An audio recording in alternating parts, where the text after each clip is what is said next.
نحمدہ ونصلی علی رسولہ الکریم اما بعد فاعوذ باللہ من الشیطان الرجیم بسم اللہ الرحمن الرحیم۔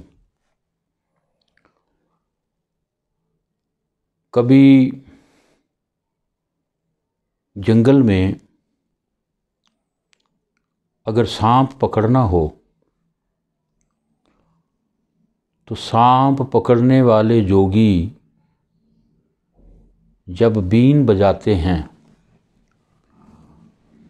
تو اس کی بین کی آواز کو سن کر جہاں تک وہ آواز پہنچتی ہے اور جہاں جہاں سانپ موجود ہوتے ہیں، جیسے ہی وہ بین کی آواز کو سنتے ہیں تو وہ اپنے اپنے بلوں سے نکل کر مست ہو کر اس بین کی آواز کی طرف آنا شروع ہو جاتے ہیں۔ یعنی تمام سانپوں کا بہاؤ جہاں جہاں وہ موجود ہوں گے بین کی آواز کی طرف ہوتے ہوئے بین بجانے والے کی طرف ہوگا۔ بالکل ایسے ہی اگر کسی محلے میں کبوتر بازی کرنے والے کبوتر باز رہتے ہوں اور ان کا آپس میں جو تعلق ہوتا ہے وہ باقی لوگوں کی نسبت گہرا ہوتا ہے، اور اگر کسی کے کبوتر کو بھی کوئی مسئلہ ہو جائے تو ایک دوسرے کو علم ہوتا ہے، اس کے دکھ سکھ سے واقف ہوتا ہے، اور کسی بھی حادثاتی صورت میں وہ سب سے پہلے جو اطلاع ہے وہ بھی انہی دوستوں کو کرتا ہے، اور وہ اس کی اس عادت کی وجہ سے ان کی دوستی بھی پختہ ہوتی ہے اور وہ اس کی طرف جمع بھی ہوتے ہیں۔ اس کے علاوہ اگر نشہ کرنے والے مختلف شہروں میں بھی رہتے ہوں اور انہیں پتہ ہو کہ فلاں جگہ سے نشہ ملتا ہے تو جب وہاں جا کر وہ نشہ خریدتے ہیں تو ان کی آپس میں دوستی ہو جاتی ہے اور وہ خود ہی ایک خاندان بن جاتے ہیں، خود ہی ایک دوسرے کے دکھ سکھ کو جانتے ہیں۔ جتنا وہ سمجھتے ہیں ایک دوسرے کو دوسرا نہیں سمجھ سکتا، کیونکہ ان سب کی نسبت ایک ہی چیز سے ہے کہ وہ سب نشہ کرتے ہیں۔ جانوروں میں اگر آپ دیکھیں تو ایک کوا اگر اپنی آواز نکالے کسی دوسرے کوے کو مشکل میں دیکھے ہوئے تو دور دراز جہاں جہاں اس کوے کی آواز پہنچے گی دوسرے کووں کو اکٹھا کر لے گا اور ان سب کووں کا رجحان اس ایک کوے کی طرف ہو جائے گا جو ان کو پکار رہا ہے، جو اپنی آواز سے ان کو بلا رہا ہے۔ بالکل اسی طرح ہر انسان کو چاہیے کہ انسان ہونے کے ناطے دو چیزیں وابستہ ہیں، ایک خیر اور ایک شر، نیکی کرنے کا رجحان، برائی کرنے کا رجحان۔ تو اگر آپ کے ذہن میں برائی کی نیت پیدا ہو جائے، شر پیدا کرنے کا رجحان زیادہ ہو، غیبت کرنے کا رجحان زیادہ ہو، اور جتنے بھی شیطانی کام ہیں جو شر سے تعلق رکھتے ہیں، جھوٹ بولنا، غیبت کرنا، امانت میں خیانت کرنا، یہ ساری کی ساری شر والی طاقتیں آپ کے اندر موجود ہوں گی، تو آپ کے قریب اور دور نزدیک جتنی بھی جہاں جہاں وہ طاقت پڑی ہوگی اس طاقت کا رجحان اور بہاؤ آپ کے دماغ کی طرف ہونا شروع ہو جائے گا۔ یعنی اگر آپ نے خیال شر والا رکھا تو آپ کے خیال کو دیکھتے ہوئے جہاں جہاں وہ دوسری طاقتیں شر کی موجود ہوں گی وہ طاقتیں سفر کرنا شروع کر دیں گی آپ کے دماغ کی طرف۔ کیوں کہ آپ نے اپنے دماغ میں ایک ایسا گڑھا تیار کر لیا ہے جو شر سے بھرا ہوا ہے، اور شر کی خوشبو یا بو آپ کے نزدیک خوشبو ہوگی، دوسروں کے نزدیک بو ہوگی۔ جب وہ ظاہر ہوگی تو جہاں جہاں پر وہ شر والی قوتیں دفن بھی ہوئی ہوں گی تو وہ وہاں سے زندہ ہو کے آپ کی طرف آنا شروع ہو جائیں گی، اور جب وہ آپ کی طرف ایک ایک کر کے ملنا شروع ہوں گی تو آپ کے شر کو اور زیادہ طاقت مل جائے گی۔ اس کی مثال یوں سمجھ لیں کہ جس طرح کبوتر باز کو کبوتر بازوں سے، نشہ کرنے والوں کو نشہ کرنے والوں سے، اور سانپوں کا رجحان بین کی آواز سن کے بین کی طرف ہو جاتا ہے، اسی طرح سے آپ کے اندر جو شر کی قوت موجود ہے وہی شر کی قوت جن جن لوگوں میں، آپ کے رشتہ داروں میں، آپ کے دوستوں میں، آپ کے احباب میں ہوگی،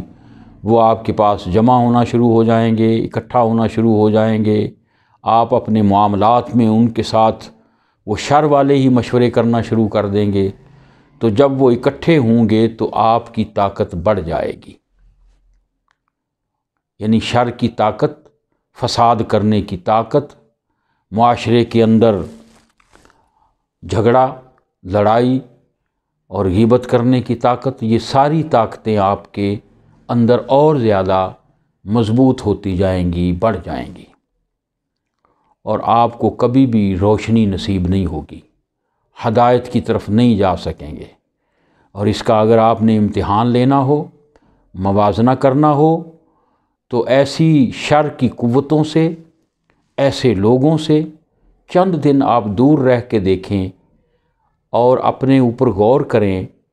کہ آپ اکیلے رہ کے آیا سکون میں رہتے ہیں، یا دوسروں کے ملنے کے بعد ہر بار کوئی نہ کوئی نئی چیز، کوئی نہ کوئی نئی آفت، کوئی نہ کوئی نئی طاقت پیدا ہو کے شر کے خلاف آپ معاشرے میں بگاڑ پیدا کرنا شروع کر دیتے ہیں۔ یعنی اگر آپ کے خیال میں ہی ایک خیال اٹھا، اس خیال سے متعلقہ آپ کے اندر طاقت آنا شروع ہو جائے گی۔ اگر آپ نے شر والا خیال پیدا کیا تو شر کی طاقتیں آپ کی طرف کھینچی چلی آئیں گی اور آپ کو زیادہ شر والا کر دیں گی، اور اگر آپ نے نیکی والا خیال پیدا کیا، جیسا کہ اگر اسلامی طور طریقے سیکھنے ہوں، مدرسے کے طالب علم ہیں تو وہ آپس میں بات چیت کریں گے، علم پہ مباحثہ کریں گے، ان کی علم والی طاقت بڑھ جائے گی۔ اگر وکیل ہیں، وہ کسی کیس پر ڈسکس کرتے ہیں تو وہ آپس میں سارے وکیل مل کے ایک جگہ اکٹھے ہو کے وہ ویسی ہی قوت کو اور زیادہ بڑھا کے اس کیس کے بارے میں مضبوط ترین دلائل دے سکتے ہیں۔ اسی طرح اگر آپ ذکر کرنے والے ہیں،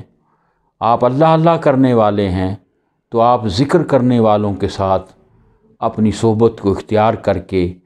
اللہ اللہ کے ذکر کی قوت کو اور زیادہ بڑھا سکتے ہیں۔ اور اسلام نے بھی اسی طرف اشارہ کیا ہے۔ عام بندہ گھر میں نماز پڑھے ثواب کم ہے، مسجد میں جا کے جب بہت سارے اکٹھے ہو کے ان کی بھی طاقت نماز والی آپ میں شامل ہوگی تو آپ کا ثواب بھی بڑھ گیا، آپ کی نیکی بھی بڑھ گئی۔ عام ہفتے کے دنوں میں جو آپ نماز پڑھ رہے ہیں اس کی نسبت جمعے کے دن سب سے زیادہ ثواب آپ کو مل رہا ہے، اس لیے کہ جمعے کے دن بہت کثیر تعداد میں لوگ جمع ہو کے وہی ایک کام کر رہے ہیں، اور سب کی نیکی والی قوتیں ایک دوسرے کی طرف آپس میں ضم ہو کے ایک فضا کو قائم کرتے ہوئے سب کے اندر ایک طاقت بھر رہی ہیں، وہ طاقتور کر رہی ہیں، اور اسی طرح سے ثواب کی نسبت بھی زیادہ ہو جائے گی۔ جمعوں کی نسبت عیدوں کی نماز میں اور زیادہ ثواب ملتا ہے، اور ان ساری ثوابوں کو اگر لے لیں تو حج کے دوران یا عمرے کے دوران سب سے زیادہ ثواب دیا جاتا ہے، حتیٰ کہ فرمایا جو حج کر کے یا عمرہ کر کے لوٹتا ہے ایسے ہے جیسے اپنے ماں کہ پیٹ سے ابھی پیدا ہوا ہے۔ کیوں؟ اس لیے کہ وہاں سب کی طاقتیں ایک جگہ پہ اکٹھی ہوئیں، سب کے خیالات ایک طرح کے تھے، سب کی نگاہیں خانہ کعبے کو دیکھ رہی تھیں، لہٰذا ایک ہی طرح کا فعل کرنے سے، ایک ہی طرح کی نیکی کرنے سے، ایک ہی مرکز میں قائم ہونے سے وہ طاقت اتنی زیادہ بڑھ گئی کہ وہ سب کے آر پار ہونے سے سب کو پاک کر گئی۔ اور اسی طرح سے جو شر والے ہیں وہ اپنے اندر جو شر والی طاقت ہے، شیطانی جو قوتیں ہیں، وہ ان کی بڑھتی جائیں گی اگر وہ اپنے معاملات میں ایک دوسرے کے ساتھ ملیں گے، ایک دوسرے کے ساتھ باتیں کریں گے، یا اپنے خیالوں میں شر کو رکھیں گے یا خیال ہی شر والے رکھیں گے، تو ان کے دماغ میں وہ شر والی طاقت بڑھتی جائے گی۔ اس لیے اس کا بہترین حل یہ ہے کہ ہر انسان، ہر بندہ، بجائے اس کے، یا میں جیسے بات کر رہا ہوں، میری بات کو سن کر کئی لوگ اپنے ذہن میں منفی سوچ لیں گے۔ کوئی سوچے گا ہمارے لیے یہ بات شاید کر رہے ہوں، کوئی کہے گا ہمارے لیے کر رہے ہوں، جان بوجھ کے ایسے کہہ رہے ہیں۔ نہیں، میں آپ سب کے لیے نہیں کر رہا ہوں، میں خود اپنی ذات کو درست کرنے کے لیے کر رہا ہوں کہ اگر میں اپنے دماغ میں شر والا خیال پیدا کروں گا تو میری شر والی قوت پیدا ہوگی۔ ہاں، انسان ہونے کے ناطے غلطی بھی ہوتی ہے، گناہ بھی ہوتا ہے، اور جس وقت گناہ یا غلطی ہوتی ہے اس وقت جو شر والی طاقت ہے وہ زیادہ ہوتی ہے، لیکن یہ ضروری نہیں ہے کہ ہمیشہ شر والی طاقت ہی آپ کے اندر یا میرے اندر موجود رہے۔ اللہ نے اس پہ توبہ کا آسان ترین رستہ دکھایا ہے کہ توبہ کر لو، پھر دوبارہ اس غلطی کو نہ دہراؤ، تو تمہارے اندر نیکی والی طاقت پیدا ہونی شروع ہو جائے گی۔ اچھے خیالات کی طرف رجحان رکھ لو تو تمہارے اندر وہ قوت پیدا ہو جائے گی۔ تو تم بھی ایسے کرو، میں بھی ایسے کرتا ہوں۔ اگر شر والے خیال تھے تو ان کی نفی کر دیں، ان کو آہستہ آہستہ اندر سے نکالیں، ایسے لوگوں کی صحبت کو نہ اختیار کریں جو شر پیدا کرتے ہیں، غیبت کرنے والوں کے پاس بیٹھنا بند کر دیں، جھوٹ بولنے والوں کے ساتھ اپنا تعلق نہ رکھیں، اور جو آپ ہیں معاشرے کے اندر وہی دوسروں کے سامنے بن کے پیش ہوں۔ اگر آپ مزدور ہیں تو یہ کہنے کی ضرورت ہی نہیں ہے کہ میں 2 فیکٹریوں کا مالک ہوں۔ اگر آپ حلال کی روزی سائیکل پہ پھیری لگا کے کما رہے ہیں تو آپ کو یہ ضرورت ہی نہیں ہے کہ آپ کسی کو کہتے پھریں میں کلرک لگا ہوا ہوں۔ کیوں؟ کہ اس طرح سے آپ کے اندر شر کی قوت بڑھ رہی ہے، جھوٹ کی قوت بڑھ رہی ہے، غیبت کرنے کی طاقت بڑھ رہی ہے، پھر آپ اور زیادہ دلیر ہوتے جائیں گے۔ نہیں، ان سب کی نفی کریں، ان سے توبہ کریں، اور توبہ کرتے ہوئے اپنے خیال میں اللہ کا ذکر رکھیں، اللہ کا نام رکھیں، رسول اللہ صلی اللہ علیہ وسلم کی زندگی، حیات طیبہ کا مطالعہ کریں، اسلامی کتابیں پڑھیں، جہاں بیٹھیں اللہ اور اس کے رسول کے نام سے اپنی مجلس کو شروع کریں، پھر آپ آہستہ آہستہ دیکھیں گے کہ آپ کے اندر وہ والی طاقت پیدا ہونی شروع ہو جائے گی۔ ایک ہفتہ آپ نیکی نہیں کرتے، آپ کی طبیعت کچھ اور ہوگی، ایک ہفتے بعد آپ اپنے ہی گھر میں اکٹھے ہو کے بیٹھ کے سورہ یاسین پڑھ کے دیکھ لو، تلاوت کر کے دیکھ لو، کوئی اچھے موضوع پہ بات کر کے دیکھ لو، آپ کے اندر سے دل بھی بدلنا شروع ہو جائیں گے، آپ کی سوچ بھی بدلنا شروع ہو جائے گی، اور آپ کے اندر مثبت طاقت پیدا ہو جائے گی۔ یہ اگر کریں گے تو انشاءاللہ العزیز اللہ اور اس کے رسول کی بارگاہ میں سرخرو ہوں گے۔ اپنے لیے دعا مانگا کریں، یا اللہ شر سے دور فرما، شر سے محفوظ کر، ہمیں اپنی پناہ عطا فرما، اور اس کے ذکر فکر کی طرف جب خیال اور دھیان لگائیں گے تو انشاءاللہ العزیز اللہ تبارک و تعالیٰ کا قرب ضرور نصیب ہوگا۔ وما علینا الا البلاغ المبین۔